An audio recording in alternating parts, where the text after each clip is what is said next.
नमस्कार, आप सभी दर्शकों का बहुत बहुत स्वागत करती हूं। आप देख रहे हैं जस्ट टीवी। मैं हूं नेहा शुक्ला। स्ट्रेट टॉक एक बार फिर से आपके सामने लेकर हाजिर हूं और आज हम बात करने वाले उत्तर प्रदेश में बहराइच में हुई हिंसा की।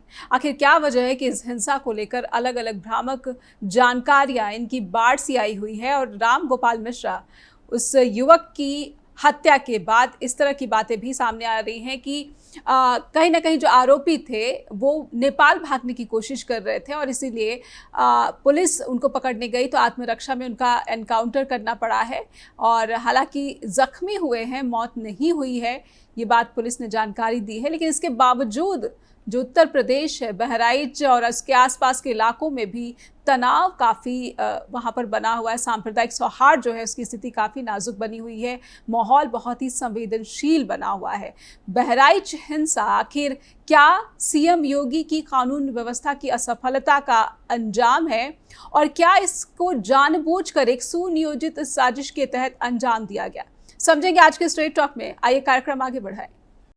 कानून व्यवस्था, लॉ एंड ऑर्डर सीएम योगी संभाल नहीं पा रहे हैं।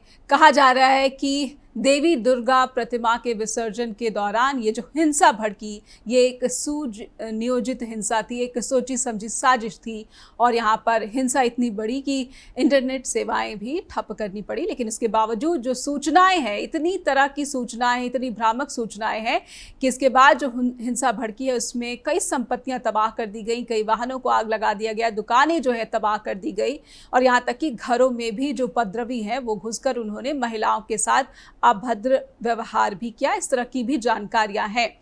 आइए, कुछ सवाल हैं जो हम चाहते हैं कि अपने दर्शकों के सामने पहले इनको रखें, इन तथ्यों को रखें और उसके बाद इन पर हम अपनी बातचीत शुरू करें। ये सवाल, एक नज़र आप अपने टीवी स्क्रीन पर देखिए कि उत्तर प्रदेश में कानून व्यवस्था पर जो सवाल उठ रहा है, इस सवाल पर आपकी क्या राय है। हम आपसे भी अपेक्षा करते हैं कि आपकी कोई ओपिनियन है तो हम तक ज़रूर पहुंचाइए। उत्तर प्रदेश में कानून व्यवस्था पर सवाल और क्या अपराधियों को सीएम योगी रोक नहीं पा रहे हैं।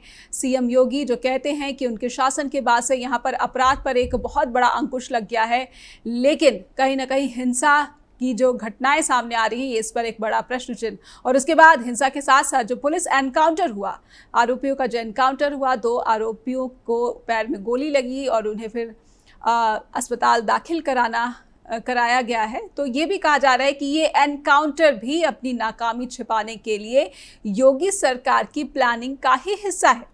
ये अखिलेश यादव जो समाजवादी पार्टी के मुखिया हैं उन्होंने कहा है। और एक खबर ये भी आ रही है कि मृतक युवक की जो पत्नी है उसने यूपी पुलिस पर ही आरोप लगाए हैं। ये जो खबर है कितनी पुष्ट खबर है। और कुछ ये भी बात आ रही है कि इस पूरे के पूरे हिंसा की जो घटना है, इसको जो मीडिया कवरेज मिला है उसने भी इस हिंसा की आग में घी डालने का काम किया है। राष्ट्रीय मीडिया पर इसके आरोप लग रहे हैं। इन आरोपों के क्या मायने हैं समझने की कोशिश करेंगे। और ये कहा जा रहा है कि जिन लोगों पर, जिन अधिकारियों पर ये दायित्व है कि सामाजिक सौहार्द बनाए रखना उनकी प्राथमिकता और उनका कर्तव्य है, वो लोग ही इस कर्तव्य से हटते हुए दिख रहे हैं। हमारे साथ जो पैनल जुड़ चुका है ये उनका स्वागत कर लेते हैं। हमारे साथ वरिष्ठ पत्रकार हरि जोशी जी जुड़ रहे हैं, हमारे साथ डॉक्टर मनीष शुक्ला जुड़ रहे हैं, पॉलिटिकल एनालिस्ट, और कांग्रेस के प्रवक्ता वैभव त्रिपाठी जुड़ रहे हैं। आप सभी का बहुत बहुत स्वागत करती हूँ। मैं शुरुआत में हरि सर आपसे करना चाहूँगी, बहराइच हिंसा आखिर सच क्या है? क्योंकि इंटरनेट सेवा तो बंद कर दी गई थी, 72 घंटे से भी अधिक समय तक के लिए जो है इंटरनेट सेवा हिंसा की संवेदनशीलता को देखकर बंद कर दी गई थी। फिर ये हिंसा इतनी भड़की क्यों, तनाव इतना फैला क्यों? हरी सर। देखिए, ऐसा है, आप जो सवाल पूछ रही हैं उसका सच सब जानते हैं। आज वो सच छिपा हुआ नहीं है किसी से। और आपने एक अपनी भूमिका में सवाल किया कि कानून व्यवस्था पर सवाल किया, क्या ये कानून व्यवस्था का फेल्योर है? देखिए, उत्तर प्रदेश में कानून तो पहले ही तार तार है जी। और जहां तक व्यवस्था की बात है तो मेरा मानना ये है, जो उपचुनाव आए हैं और जो योगी जी के लिए करो या मरो का प्रश्न बन गए हैं जी, क्योंकि वो नागपुर की वीटो पावर पर मुख्यमंत्री हैं, ऐसा माना जा रहा है, ऐसी खबरें आ रही हैं। अमित शाह और मोदी जी उन्हें नहीं देखना चाहते हैं, तो संभव है इस बात की इसे इनकार नहीं किया जा सकता इस संभावना से कि ये खाद पानी डाला गया हो। देखिए, चुनाव में जो खाद पानी डाला गया हो, ताकि अच्छी फसल हो, लहराती हुई फसल हो, वोटों की अच्छी फसल वहां पर उगे, एक तरफा हो, सांप्रदायिक ध्रुवीकरण हो, ये एक वजह हो सकती है। दूसरी बात यह है कि जैसे ये घटना हुई, इस घटना में सबसे अहम बात यह है कि एक युवक ऊपर किसी की छत पर चढ़ गया और वहां पर एक इस्लाम का झंडा लगा हुआ था, या किसका झंडा था, हरे रंग का झंडा दिखाई दे रहा था, इस्लाम का ही होगा जी। उसको उसने गिराने की कोशिश की और उसके बाद उसने इतनी ताकत लगाई कि वो जिस रेलिंग पर बंधा हुआ था वो रेलिंग भी टूटकर गिर गई जी। उसके बाद नीचे से उसे किसी ने भगवा दिया, एक झंडा दिया और उसे पुशअप किया, फिर उसने वहां खड़े होकर सीना तान कर अब वो भगवा झंडा फहराया। यहां तक का वीडियो है, इसके बाद का कोई वीडियो अभी तक पब्लिक डोमेन में मैंने नहीं देखा है। अगर आपने देखा हो, किसी और ने देखा हो, दर्शकों ने देखा हो, तो वो हमें जरूर इस बात का नहीं, कुछ नए वीडियोस भी आ रहे हैं हरी सर। मैं जोड़ देना चाहूंगी, कुछ ये वीडियो भी आया है सहारनपुर, उस वीडियो में लिखा हुआ था कि जो हिंसा हुई है उसकी पहले से सोची समझी साजिश की गई थी और जिन घरों की छतों पर जो है वहाँ से पथराव किया गया, वहाँ से निकल रहे जो धार्मिक जुलूस पर, वहाँ पर पहले से ही पत्थर, ईंट और जो है कुछ इस तरह की जो चीज़ें हैं वो एकत्रित करके रखी गई थी। और कुछ वीडियो, एक वीडियो वो भी है जिसमें मृतक राम गोपाल मिश्रा को घसीट कर ले जाते हुए भी दिखाया गया। अगर आपने ये वीडियो देखे हो जी। नहीं, देखिए मैंने ये वीडियो नहीं देखे हैं, और जहां तक का आप जो कह रही हैं वो आईटी सेंटर जो है भाजपा का, वो एक्सपर्ट है इस मामले में। वो बहुत सारी चीजें क्रिएट कर सकता है, कहाँ का वीडियो हो, कहाँ दिखा रहा हो, किस संदर्भ में दिखा रहा हो, मैं नहीं कह सकता जी। लेकिन ये बात सही है कि उस बच्चे की हत्या हुई और ये बहुत दुखद है। और सवाल ये है कि उसको उकसाया किसने, उसे प्रेरित किसने किया? क्या पुलिस इस बात की पुलिस ने अब तक कोई जांच की कि उसे, वो भी एक जुलूस जा रहा है, उस जुलूस में जाते जाते आप किसी की छत पर चढ़ गए। आप कह रही हैं कि ईंटें थी वहां पर, पहले से प्लानिंग थी, तैयारी थी। अगर होती तो वो व्यक्ति जब छत पर चढ़ा था और हिला रहा था तभी लोगों ने पत्थर बरसाना उस पर शुरू कर दिए होते। उस भीड़ पर तो कोई पत्थर बरसाता हुआ उस वक्त दिखाई नहीं दे रहा है जी।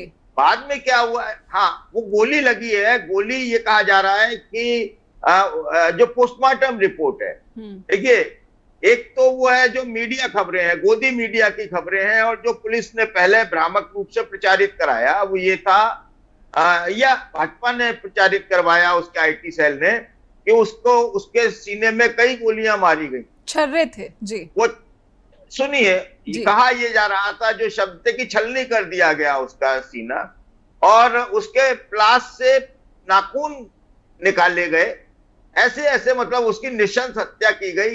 ये बात नेशनल मीडिया जिसको आप कहते हैं, और हमारे दर्शक उसे प्यार से गोदी मीडिया कहते हैं, उस मेन स्ट्रीम का जो मीडिया है उसने ये दिखाया, अखबारों ने ये खबरें लिखी, अगले दिन हेडलाइन थी जी। लेकिन पोस्टमार्टम रिपोर्ट आई है, उसमें ये साबित होता है कि उसका कोई नाखून नहीं उखाड़ा गया, उसके शरीर पर खरोंच थी, ये सही है। और 12 बोर के जो भी तमंचा या बंदूक रही होगी उसके छर्रे उसके ऊपर लगे हैं, और अत्यधिक खून बहने के कारण उसकी मृत्यु हुई है जी। यानी उसको तात्कालिक तौर पर अगर अस्पताल ले जाया गया होता बिना क्षण गवाए, तो संभव है उस बच्चे की उस जो नादानी में या भ्रमित होकर या उकसावे में आकर या किन्हीं भी कारणों से वो उसने अपनी जान गंवाई, उसकी जान बच सकती थी। बिल्कुल जी, पोस्टमार्टम रिपोर्ट कहती है। तो हमारे साथ डॉक्टर मनीष शुक्ला भी जुड़े हुए हैं, वैभव त्रिपाठी भी जुड़े हुए हैं, उनसे भी इस घटना को और इस घटना के बाद जो हिंसा भड़की उसको समझने की कोशिश करेंगे, और ये भी समझने की कोशिश करेंगी कि जब इंटरनेट सेवा बंद हो जाती है तो फिर इतनी बड़ी तादाद में जो है तनाव या फिर भीड़ उपद्रव कैसे मचाती रहती है, और इसके बाद जिस तरीके की कार्रवाई होनी चाहिए उस कार्रवाई पर भी सवाल खड़े हो रहे हैं। मनीष जी, आखिर ऐसा क्या हो जाता है कि जैसा हरि जी कह रहे थे कि ये ऐसा दिख रहा था कि हिंसा जानबूझकर भड़काई जाए, जिस तरीके से मीडिया कवरेज हुआ, उस युवक को उकसावे पर उसने जो है जो भी इस घटना को अंजाम दिया, उसके बाद जो भी कारण रहे हो उसकी हत्या कर दी गई और जिनके भी द्वारा हत्या की गई वो जांच का विषय है।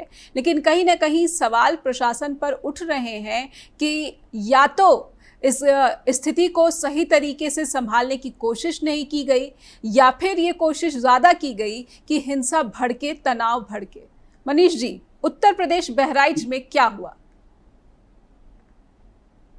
देखिए नेहा जी, घटनाक्रम को अगर हम देखें तो ये घटनाक्रम भले ही बहराइच का हो, लेकिन आप ये देखिए मॉडस ऑपरेंडी जो डेवलप हुआ है कुछ हाल के समय से, कि आप देखिए चाहे उत्तर प्रदेश की घटनाएं हो, कौशाम्बी की हो, गोंडा की हो, बहराइच की हो, या फिर उसके बाद में हम बिहार चले जाएं, बेगूसराय की हो, या उसके बाद में हम बंगाल चले जाएं, रामनवमी में ले ली, या झारखंड चले जाएं, लगातार इस तरह के अगर कोई प्रोसेशन, धार्मिक प्रोसेशन हो रहा है, उसके बीच में लोग जा रहे हैं, उसके बाद में अचानक घटनाएं होती हैं, लगातार इस तरह की एक जो है चल आ रहा है कि पथराव शुरू हो जाता है, उसके बाद में दोनों ओर आमने सामने आ जाते हैं, माहौल को हिंदू मुसलमान का रंग दे दिया जाता है और उसके बाद में राजनीति शुरू हो जाती है। तो ये अपने आप में एक जो धार्मिक जो एक उन्माद की जो व्यवस्था तैयार की गई है वो अपने आप में चिंतनीय नहीं है। समाज के रूप में हमें एक प्रश्न चिन्ह खड़ा कर रही है कि हम कहाँ जा रहे हैं। हम एक दूसरे पर आरोप लगा रहे हैं। निश्चित रूप से कोई कह रहा है कि वो ऊपर चढ़ गया था, उसके बाद में कुछ देर रुका रहा, फिर उसके बाद में उसने भगवा झंडा फहराया,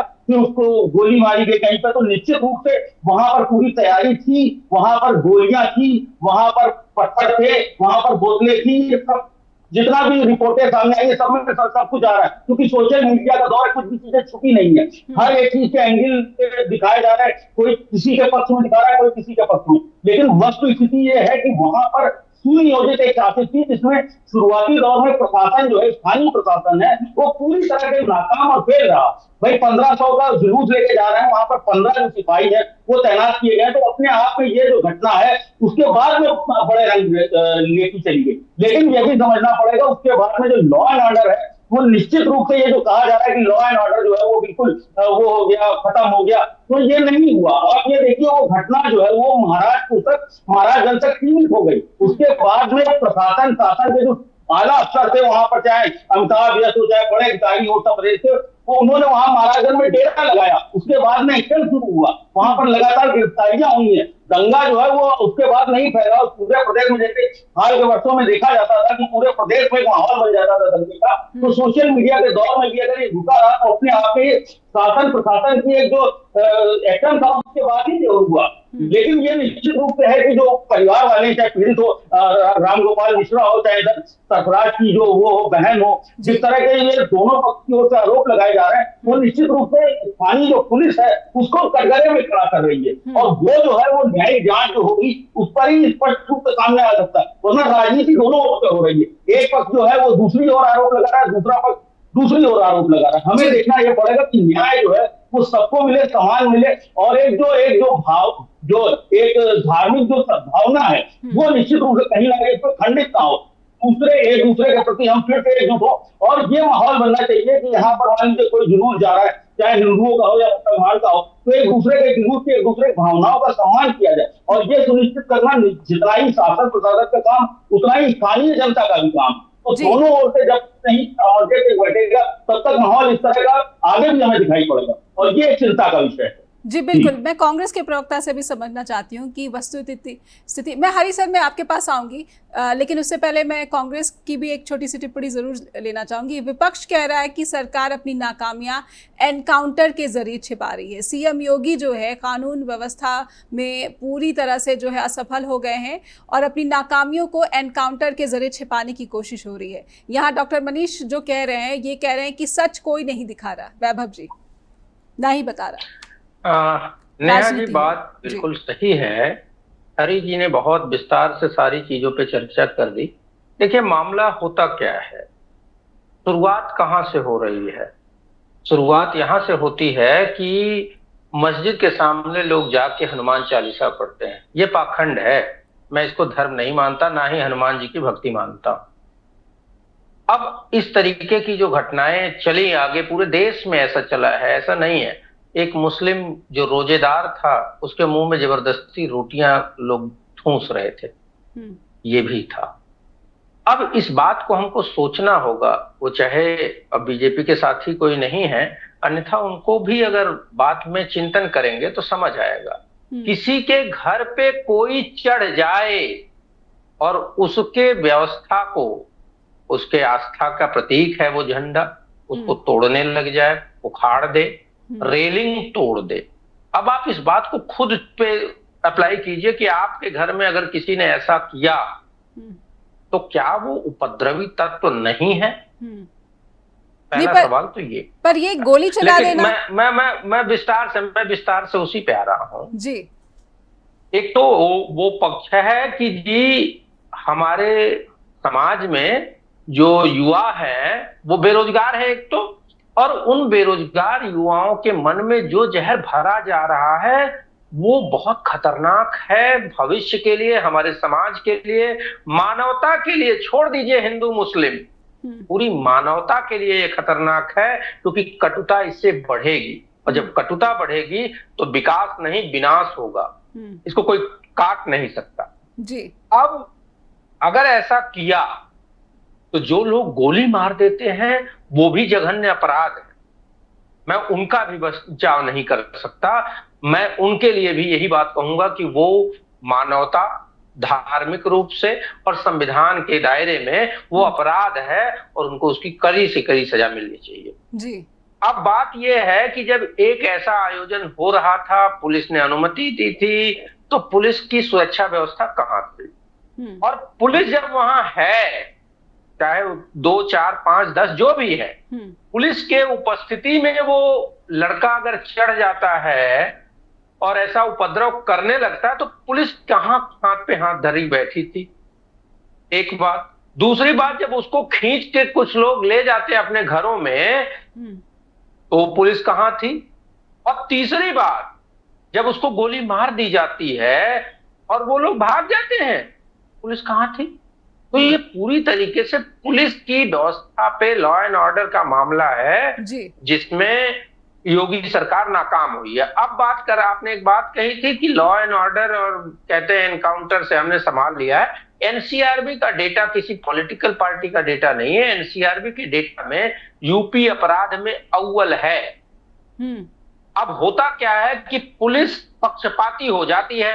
अयोध्या के एक रेप केस के मामले में पुलिस एक्टिव हो जाती है, भाजपा के लोग खूब प्रतिनिधिमंडल लेके चले जाते हैं। वहीं जब दूसरा मामला होता है, राम मंदिर में कार्य करने वाली उस बेटी के साथ गैंगरेप होता है, उसमें शामिल वो होता है जो कि वहां के मंडल अध्यक्ष का बेटा होता है, वंश चौधरी जी। 18 दिन तक एफआईआर दर्ज नहीं होती है। जब वो सोशल मीडिया पर गुहार लड़की लगाती है तब जाके मजबूरी में एफआईआर दर्ज होता है। तो पुलिस जब भी पक्षपाती होगी, सत्ता जब भी पक्षपाती होगी, कभी भी लॉ एंड ऑर्डर नहीं मेंटेन होगा। अभी बीएचयू आईआईटी की घटना पे पूरे देश ने देखा जी किस तरीके से 2 महीने तक, मैं इसको कंप्लीट कर रहा हूं, 2 महीने तक उन लोगों को बचाया गया और 2 महीने बाद जब गिरफ्तारी हुई, अभी उनको वापस से मिल गई है जमानत, और जब जमानत मिली तो भाजपा के लोग उनको माला पहना के स्वागत करने का काम कर रहे थे। तो यही बनारस की घटना, पुलिस वाले को भाजपा के पदाधिकारी दौड़ा दौड़ा के चौराहे पे पीट रहे थे दारोगा को, और दारोगा जाके एफआईआर दर्ज करा रहा था, उसकी एफआईआर दर्ज नहीं हो रही जी। तो लॉ एंड ऑर्डर बड़ा मामला है। लेकिन अब मुख्यमंत्री के उन बातों पे भी थोड़ा सा हमको प्रकाश डालना चाहिए। मुख्यमंत्री कहते हैं कि बटोगे तो कटोगे। क्या मुख्यमंत्री मात्र एक समुदाय के मुख्यमंत्री हैं? वो पूरे प्रदेश के मुख्यमंत्री। मैं लौटूंगी एक छोटे से ब्रेक का इशारा बस जी 30 सेकेंड में मैं इसको पूरा करूंगा। क्या मुख्यमंत्री जी के मुंह से कभी किसी ने ये सुना कि बच्चों पढ़ो, बच्चों शांति में विश्वास रखो, बच्चों प्रेम से रहो, बच्चों हम आपको रोजगार देंगे? और इस सारे धार्मिक आयोजनों में भाजपा के जितने बड़े नेता हैं, क्या किसी एक का बेटा वहां खड़ा नजर आया? ठीक है, मैं आपके आरोप को भी समझने की कोशिश करूंगी। और हरि जोशी जी भी यहाँ पर कुछ बात रखना चाह रहे थे, उनको भी सुनेंगे। डॉक्टर मनीष शुक्ला भी हमारे साथ जुड़े हुए हैं। कहीं ना कहीं वो कह रहे हैं कि पहले से ही इस तरह की हिंसा को जो है अंजाम देने के लिए साजिश रची गई थी और तैयारियां जिस तरीके की थी वो ये दर्शाती हैं और ये अफवाहें नहीं है। यूपी में बहराइच में हुई हिंसा को हम समझने की कोशिश कर रहे हैं कि आखिर क्या वजह है कि ऐसा दिख रहा है कि कानून व्यवस्था मुख्यमंत्री योगी के कार्यकाल में जो है लचर हो रही है और यहाँ पर एक युवक की गोली मारकर हत्या भी कर दी गई। उसके बाद जो हिंसा भड़की, इसमें कई संपत्तियों को नुकसान पहुंचाया गया और अब पुलिस की कार्रवाई पर भी सवाल उठ रहे हैं। खास करके उपचुनाव की घोषणा के बाद ये जो परिस्थिति है, इसके राजनीतिकरण में भी कोई कसर नहीं छोड़ी गई है। यहाँ तक कि भ्रामक जानकारियों के जरिए तनाव को भड़काने की भी कोशिशें देखी जा रही है। हमारे साथ जो पैनल जुड़ा हुआ है, आइए उससे उनके साथ इस स्थिति को समझने की कोशिश आगे बढ़ाते हैं। हरी सर, मैं आपके पास आना चाहूँगी, आप कुछ बात यहाँ पर जोड़ना चाह रहे थे। ब्रेक पर जाने से पहले मैं उम्मीद करती हूँ कि वैभव जी आपकी बात पूरी हो गई होगी, तो मैं हरी जोशी के साथ वो क्या आपत्ति जताना चाह रहे थे या फिर यहाँ पर अपनी बात रखना चाह रहे थे। हरी सर, ये मेरे कॉल आ गई थी, मैं सुन नहीं पाया हूँ आपका सवाल जी। लेकिन आप शायद कह रही हैं कि मैं उस वक्त उंगली उठाया था तो क्या कहना चाह रहा जी। जी देखिए, ऐसा है कि मनीष शुक्ला जी चले गए हैं, तो मनीष शुक्ला जी ने जो तथ्य रखे थे, जो बात रखी थी, वो उन पर मेरा कुछ सवाल था। उन्होंने कहा कि वो दंगा कंट्रोल कर लिया गया, वहीं का वहीं रोक लिया गया। तो क्या वो दंगा पूरे उत्तर प्रदेश में और फिर पूरे भारतवर्ष में फैलता? क्या कभी ऐसा हुआ है? देखिए, ऐसा है, 2013 में मुजफ्फरनगर में दंगा हुआ तो मुजफ्फरनगर तक सीमित था, वो शामली में, सहारनपुर में, मेरठ में नहीं फैला। 1987 में जो दंगा मेरठ में हुआ वो भी मेरठ तक सीमित रहा। बदायूं में जो दंगा 1991 के आसपास हुआ था वो भी बदायूं तक ही सीमित रहा। तो दंगे का ऐसा नहीं है कि वो बहुत ज्यादा, और ज्यादातर अर्बन शहरों में रहता है। कभी कभी ऐसा होता है जैसे मुजफ्फरनगर दंगों में कि वो ग्रामीण क्षेत्रों में भी फैल गया, वरना वो शहरी क्षेत्रों तक सीमित रहता है। दूसरी बात यह है कि ये जो पुलिस है, पुलिस की कार्यशैली इसी तरह की होती है, हमेशा एक तरह की कार्यशैली होती है। उसके एनकाउंटर की जो फर्द होती है, जो वो लिखते हैं एनकाउंटर का गाथा जी, वो आप आज 47 से लेकर आज तक मिला लीजिए, उसमें वही सब कुछ होता है, एक ही कहानी होती है। हमने उसे ललकारा, उसने हमारे ऊपर फायरिंग की, आत्मरक्षा में हमने फायरिंग की और वो धराशायी हो गया, उसे गोली लगी, हमने एक अंधेरे का लाभ उठाकर भाग गया या नहीं भागा, बस इसके इर्द गिर्द घूमती रहती है जी। और हम उसे अब उसमें ये जुड़ गया है कि उसे लेकर हम तत्काल अस्पताल भागे, क्योंकि वो मानवाधिकार वाला मामला जुड़ जाता है। तो ये बात तो देखिए, एनकाउंटर की बात, एनकाउंटर की थ्योरी सब जानते हैं कि एनकाउंटर कैसे होते हैं, कहाँ से होते हैं। बहुत रेयर होते हैं जो रियल एनकाउंटर होते हैं, वो बहुत रेयर होते हैं जी। दूसरी बात ये कि ये कहना कि उन्होंने छत पर ईंटा, बोतल ये सब रख रखा था, तो आज की तारीख में आप योगी शासन में किसी की हिम्मत है कि वो अपनी छतों पर इस तरह का सामान इकट्ठा करके रख ले और पंगा ले? वो उसे मालूम है कि हमारी क्या दुर्गति होगी, वो जानता है इस बात को, हमारी क्या दुर्गति होगी। वो बहुत डर कर, सहम कर रह रहा है अल्पसंख्यक आज प्रदेश में। इस सत्य को नहीं भूलना चाहिए। निश्चित तौर पर वो जिस तरह से स्वच्छंद तरीके से, जिस ठसक के साथ वो भारत में रहता है, वो उसकी ठसक नहीं है। वो बिल्कुल हाथ जोड़कर डरा सहमा सा रहता है। ये बात, गोली चलाई गई राम गोपाल मिश्रा, जिस पर आरोप है कि उसने उकसाने की कोशिश की, हरकत की। देखिए, ऐसा ये जांच का विषय है, हत्या हो गई। एक कानून क्या वो असला बरामद हुआ अभी तक जिससे गोली चलाई गई थी? देखिए, बहुत सारी चीजें उसके टेक्निकल चीजें हैं। मीडिया ट्रायल होती है तो वो एक अलग तरीके से होती है। मीडिया ने तो कह दिया नाखून भी प्लास से खींचे गए, ये भी हुआ, वो भी हुआ, उसे गोली लगी। और निश्चित तौर पर अगर वो गोली मुस्लिम समुदाय के लोगों में से किसी ने चलाई है तो वो दंड का भागीदार है, उसने ये किया है। लेकिन मैं ये कहता हूं कि इस तरह के जो धार्मिक यात्राएं निकलती हैं, उसमें जो डीजे बजते हैं, उसमें जो धुनें निकलती हैं, उसमें जो जिस तरीके से उकसाया जाता है और जिस तरीके से आप किसी के घर पर चढ़ जाएंगे और आप किसी को इस तरीके से प्रताड़ित करेंगे, और इसको बात कोई वीडियो नहीं है। एसएचओ वहां से गायब था, एसएचओ वहां से गायब था, जितनी पुलिस फोर्स होनी चाहिए थी वो नहीं थी। और दूसरी कानून व्यवस्था की एक बात और मैं कह देता हूं, ये शाम को जब नियंत्रित कर लिया गया, एसपी वहां पर नंदा है, उन्होंने बहुत तत्काल प्रभाव से जब तक वो पहुंची उन्होंने नियंत्रित किया जैसे भी हो सकता था। उनके ऊपर भी बहुत दबाव है, पुलिस और पुलिस अधिकारियों के ऊपर। पुलिस कर्मियों पे दबाव नहीं है जितने पुलिस अधिकारियों पर और कलेक्टर कमिश्नर पर दबाव रहते हैं जी। ये सत्ता में हमेशा रहता है, जिसकी सत्ता होती है वो उसके दबाव में रहता है, उसके इशारे पर करता है। 1987 में कांग्रेस की सत्ता थी तो वीर बहादुर के इशारे पर हुई जी। इसमें मुझे कहने कोई गुरेज नहीं है, लेकिन अब क्या है, अब बिल्कुल बेशर्माई, ढिठाई और निर्लज्जता के साथ होता है। तब मुख्यमंत्री ये कहता नहीं था बटोगे या कटोगे, ये अंतर है। देखिए बहुत सारी चीजें हैं जो, अब मैं आता हूं अगले दिन की घटना पर। अगले दिन जो उन्मादी भीड़ थी जी, गोपाल की मौत से के बहाने उससे दुखी होकर या उससे क्रोधित होकर उसने हमले किए और जिसके घर पर जो वाहन दिखाई दिया वो एक लाइन से फूटते हुए चले गए। वो जितनी सड़कें थी उस चौराहे से जाती थी, जिस चौराहे पर इकट्ठे हुए थे वो बटकर निकले और वो कर गए जी।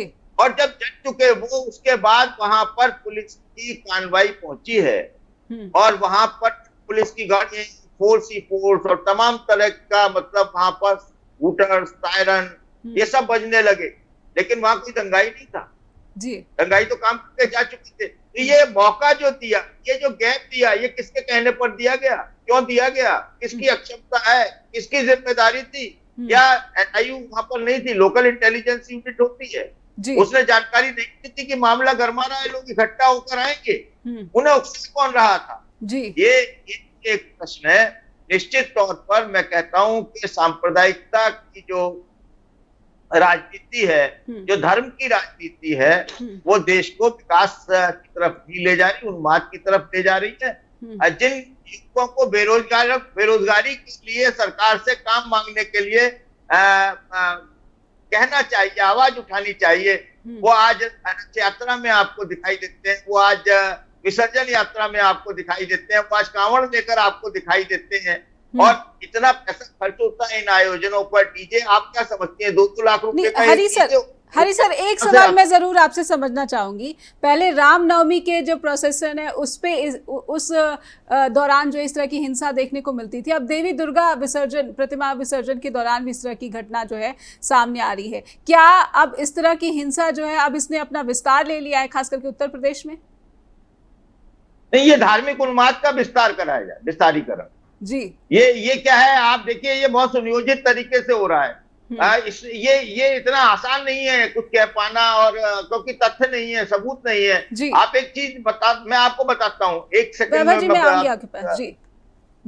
देखिए ऐसा है, गणेश जो विसर्जन होता है, जो गणेश उत्सव होता है जी, तो गणेश उत्सव महाराष्ट्र में होता था जी, वो बाहर नहीं होता था। हम उत्तर प्रदेश में पले बड़े हैं, हमें मालूम है। हमने कभी नहीं देखा कि हम तो दीपावली पर गणेश जी लाते हैं और साल भर उसको रखते हैं, विसर्जित करते नहीं है कि हम ला रहे हैं 4 दिन के लिए, उसके बाद ये हमारी परंपरा में नहीं है विसर्जन जी। हम आदर भाव से लाते हैं और आदर भाव से अपने मंदिर में प्रतिष्ठापित करते हैं और उसकी नित्य आराधना करते हैं, दीपावली को लेकर आते हैं। लेकिन अब आप देखिए ये गणेश समारोह जो है, गणेश पूजा, गणेश विसर्जन समारोह पूरे उत्तर प्रदेश में होने लगा है। कौन सा वर्ग, कौन से लोग जा रहे हैं, उसमें किस तरीके का उन्माद देखने को मिल रहा है, कैसी भक्ति भाव देखने को मिल रहा है। एक ट्रेडिशन चल गया है, एक नई परंपराएं घड़ी जा रही हैं, नए नए भगवान आ जाते हैं रोज। तो ये जो है ना, ये धर्म जो है, ये धर्म को नहीं समझते, ये सनातनी भी नहीं है, ये हिंदू भी नहीं है, ये एक अलग वर्ग है। बिल्कुल आप इसे ऐसा मानिए जैसे हिंदुओं से बौद्ध अलग हो गए, सिख अलग हो गए, सनातन धर्म से बौद्ध अलग हो गए, सिख अलग हो गए, जैन अलग हो गए, है ना, तो अलग अलग हो गए। ये भी एक, अब आप ब्रांच मान लीजिए, ये जो लोग हैं ये सनातन से निकली हुई एक ब्रांच है जो उपद्रवियों की ब्रांच। एक ब्रेक, फिर वैभव जी हमारे साथ जुड़े, उनसे समझने की कोशिश करूंगी कि आखिर विपक्ष पर भी जो है वोटों की तुष्टीकरण का जो है आरोप लगता है। स्वयं प्रधानमंत्री नरेंद्र मोदी लगाते हैं।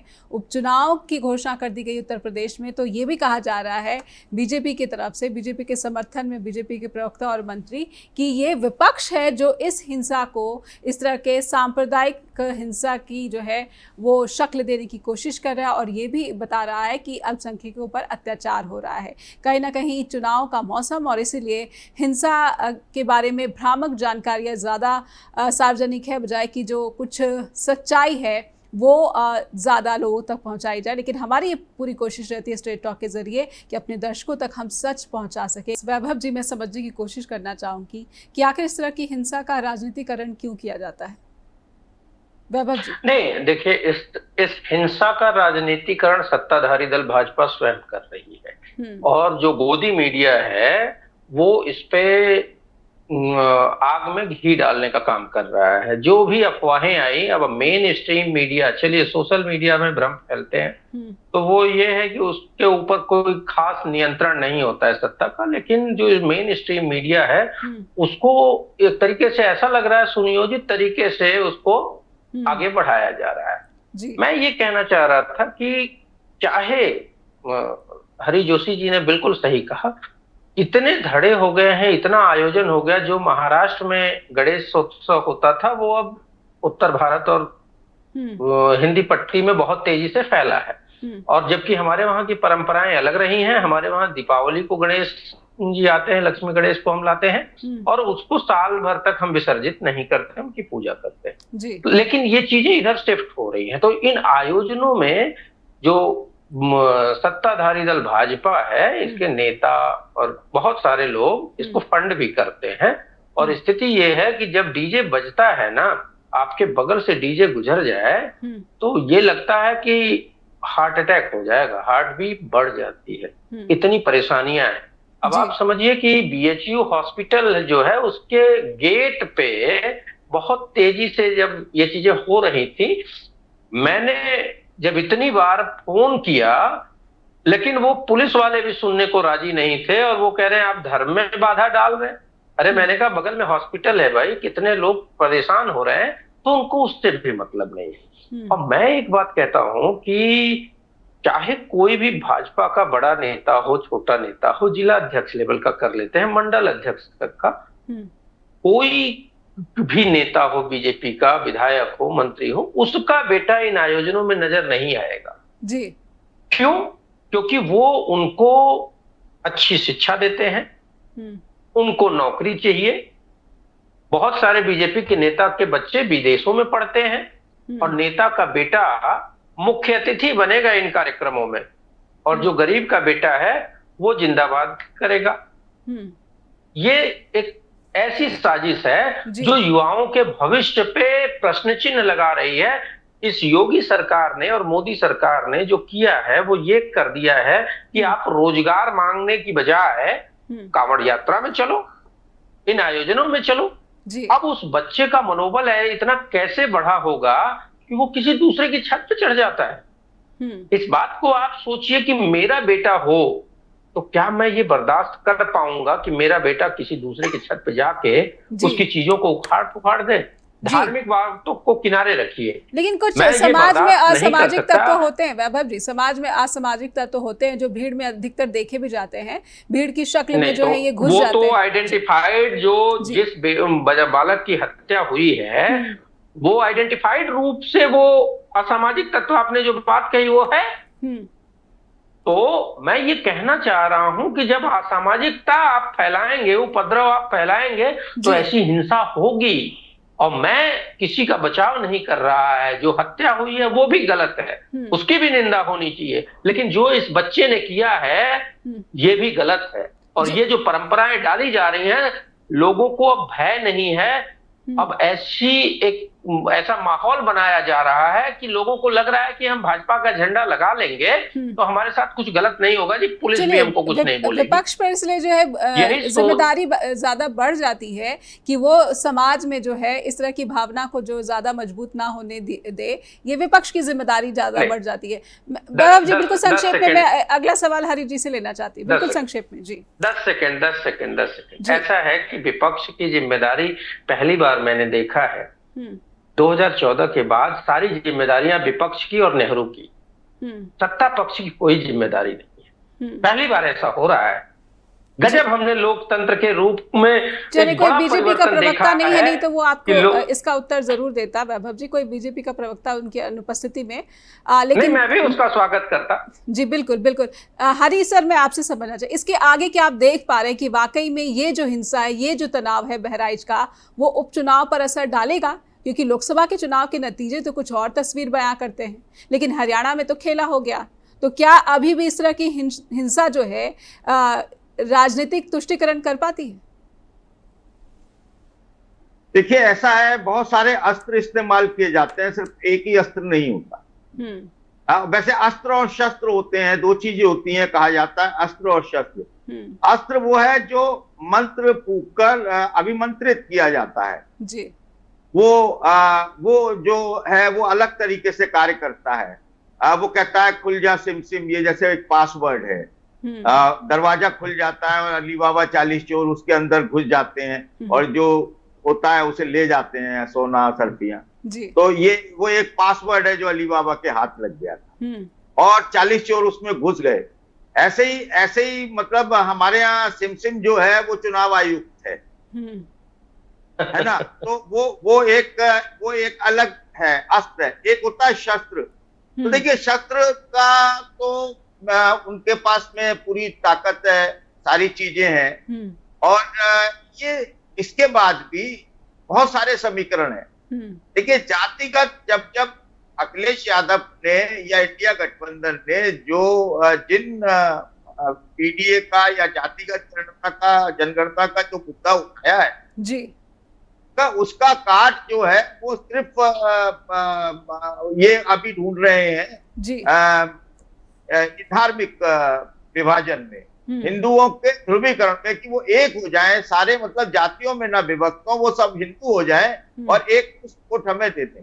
जबकि आपको याद होगा कि ये कमंडल वर्सेस मंडल जो है, ये भी क्या कहते हैं, पहले कमंडल आया था और उसके बाद बीपी सिंह मंडल लेकर आए थे जी। तो निश्चित तौर पर उस कमंडल की काट किसी के पास नहीं थी, वो मंडल के पास थी। अब भी भैया ये बड़ा दुर्भाग्य है कि हम धर्म और जाति के आधार पर बांटकर और बंटकर राजनीति खेल में घूम रहे हैं। ये देश का दुर्भाग्य। अभी क्या असर होगा ये आने वाले समय में पता चलेगा, लेकिन मैं मानता हूं इसका कुछ ना कुछ असर बीजेपी पैदा करने की कोशिश जरूर करेगी। पर अब जनता इतनी समझदार हो चुकी है, उन्हें मालूम है कि ये इनके परमानेंट आयोजन है जो ये करते रहते हैं। अब वो विश्वास नहीं करती है, ये दुख होता है। लेकिन फिर भी जो बीजेपी का जो वोट बैंक है वो बहुत ही उनके साथ जुड़ा हुआ है। वैभव जी वो देखिए, मैं कह रहा हूँ हरी सर, वोट बैंक है वो तो जुड़ा हुआ है, जुड़ा रहेगा जी। आपसे नहीं जुड़ा हुआ है। वो आरएसएस जब जनसंघ बनी थी, जनसंघ के जमाने में 15-20% वोट था। 15-20% वोट वो हमेशा रहेगा उसका। अब वो थोड़ा बढ़ गया है तो 30%, 40% तक कहीं पहुंच जाता है, इजाफा हुआ है तब से। वैभव इस समय बहुत ही सीमित रह गया है, संक्षेप में नहीं, बेसिकली ऐसा है कि जो सरकार है योगी की, उसके पास कुछ बचाने को अपना है नहीं। अब वो मजबूर हैं कि एक तरफ जहां यूपी में जनबंधन, जो जनता एकजुट हुई, उसकी वजह से बहुत बड़ा नुकसान बीजेपी को झेलना पड़ा और वो लगभग 30 सीटों के आसपास उनका नुकसान हो गया जी। तो अब उसको रिकवर करना है तो उनके पास एकमात्र भावनात्मक मुद्दा है धार्मिक ध्रुवीकरण। और जनता लेकिन अब इस बात को समझ गई है और जनता ये कह रही है कि मुझे भाई मंदिर मस्जिद पूजा पाठ धर्म ये सब हम करते हैं, लेकिन अब मेरे बेटे को रोजगार भी चाहिए, सस्ती शिक्षा, सस्ता स्वास्थ्य भी चाहिए। जब हम इस तरह की भीड़ देखते हैं और इस भीड़ जब दो तरफ जो है हिंसक जो भीड़ होती है, जब हम देखते हैं युवाओं को एक दूसरे पर जो हमले करते हुए, पत्थरबाजी करते हुए या फिर फायरिंग करते हुए, तो ये लगता है कि क्या वाकई जो है जनता जागरूक हो रही है? ये सवाल अभी भी बना हुआ है, कायम है। बहुत बहुत धन्यवाद करना चाहूँगी वैभव जी आपका भी, हरि जोशी जी आपका भी, डॉक्टर मनीष शुक्ला आप सभी का कि आपने समय निकाला स्ट्रेट टॉक के साथ जुड़े। इस सवाल के साथ अपने दर्शकों को छोड़कर जाना चाहूँगी। स्ट्रेट टॉक में ये जो सवाल है वो वैसा ही बना हुआ है कि भारत में आखिर कब तक हम हिंसा की इस तरह की तस्वीरें देखते रहेंगे, जिसमें युवक की मौत हो रही है और उसके बाद जो दूसरा समुदाय है उसमें भी जो युवा ही है वो अपराधी के रूप में कटघरे में खड़ा है और कहीं ना कहीं एनकाउंटर भी हो रहा है। पुलिस को जो कार्रवाई करनी चाहिए वो समय पर करती नजर नहीं आती, लेकिन बात की जो कार्रवाई है उस पर भी गंभीर सवाल खड़े हो रहे हैं। आप हमें फीडबैक जरूर भेजिए info@justbroadcasting.com या फिर neha@justbroadcasting.com पर भी। देखते रहिए आप जस्ट टीवी। नमस्कार।